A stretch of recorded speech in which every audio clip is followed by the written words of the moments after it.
हजरत अबू रेहाना रदी अल्लाह ताला अन्हु का रिवायत आ, इमाम अहमद पंजे मुस्नद में रिवायत आंदी आ, सुनन नसाई में आ, मुस्तदरक हाकिम में आ। साईं फरमाइन था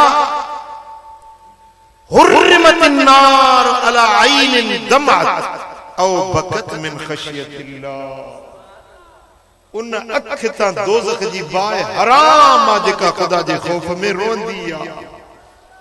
उन्हें ता दोज़ख जी बाय हराम आ, न दोज़ख जी बाय उन्हें के साड़ी दी जे अख मां अल्लाह जे खौफ जा गोढ़ा किरी पिया।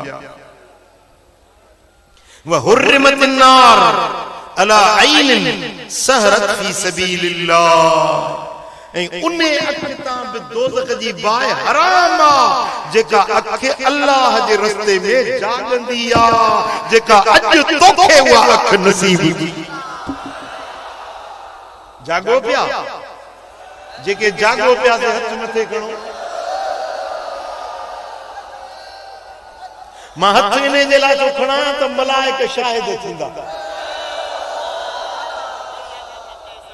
हां ता जागो था अजो की रात तवां सां सब हिक बे जा शाहिद थींदा। मां तवां जी शाहिदी दी रुस्ता मुजी मां तां जे सामने वेठो आया जागा ता मुझे सामो जागो पिया असी हिक बे जा शाहिद थींदा।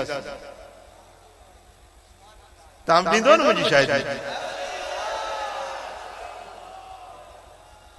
साईं फरमाइन था जेका अख जागदी आ अल्लाह जे राह में ओ जागो कंदी आ, इने अख ता दोज़ख जी बाय हराम आ।